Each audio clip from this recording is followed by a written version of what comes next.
स्वागत है दोस्तों आपका तांडव यूट्यूब चैनल पे। आज हम कोशिश करेंगे थोड़ा अलग तरीके से पढ़ाने की। पहला प्रश्न है, कलिंग विजय के बाद अशोक ने किस धर्म को अंगीकार कर लिया था?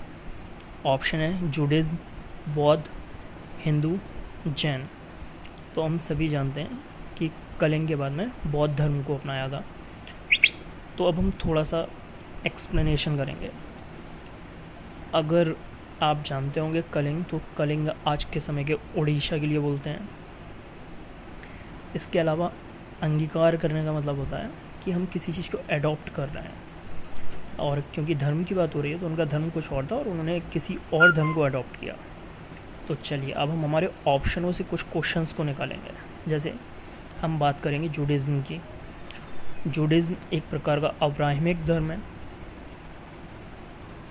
यहाँ एक शब्द आया अब्राहमिक धर्म। तो अब हम जानेंगे ये क्या होता है।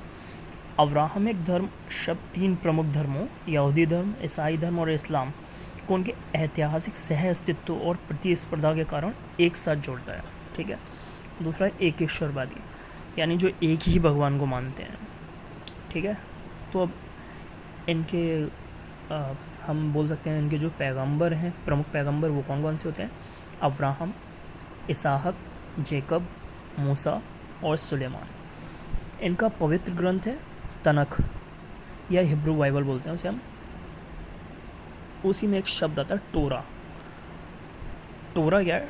टोरा जो है तनख या हिब्रू बाइबल की जो शुरुआत के पांच पुस्तकें हैं उनको टोरा बोलते हैं, और इसी को हम अन्य नाम से जानते हैं, जैसे पेंटाटेच कहते हैं।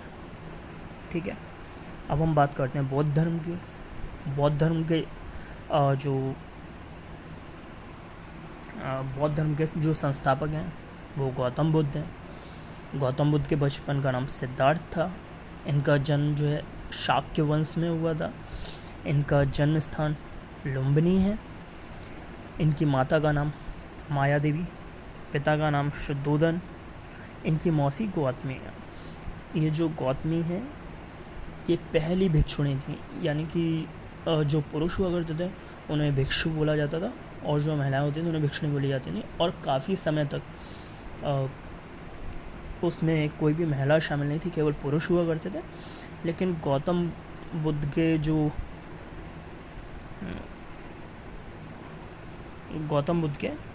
जो अनुयायी थे आनंद, उनके कहने पर महिलाओं के लिए भी उसके द्वार खोल दिए गए, और सबसे पहली महिला थी गौतमी जो भिक्षुणी बनी थी।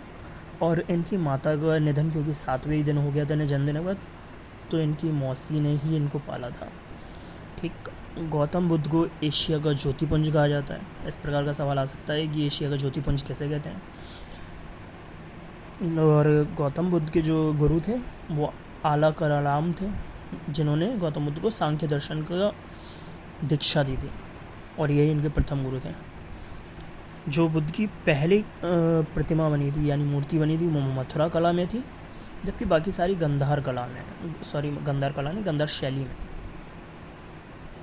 अब बात करेंगे हम जैन धर्म के बारे में। तो जैन धर्म के जो संस्थापक हैं वो ऋषभदेव हैं, और इसके 24वें तीर्थंकर महावीर हैं, और इनसे पहले यानी 23वें तीर्थंकर पार्श्वनाथ थे। तो महावीर के बारे में ज़्यादा पता है, तो इसलिए इन्हीं के बारे में अधिकतर इतिहास में आपको देखने को मिलेगा। इनका जन्म स्थान कुंडग्राम है। ये इच्छाबुक वंश में जन्मे थे। इनकी माता का नाम त्रिशाला था, पिता का नाम राजा सिद्धार्थ था, और इनका मोक्ष जो है पावापुरी में हुआ था। तो इस प्रकार के छोटे छोटे क्वेश्चन हमने देखा कि 4 ऑप्शन थे एक क्वेश्चन से, हमने वहाँ पे एक्सप्लेन करने का कोशिश की कि ज़्यादा से ज़्यादा क्वेश्चन मिल सके। चलिए आगे और क्वेश्चन देखते हैं।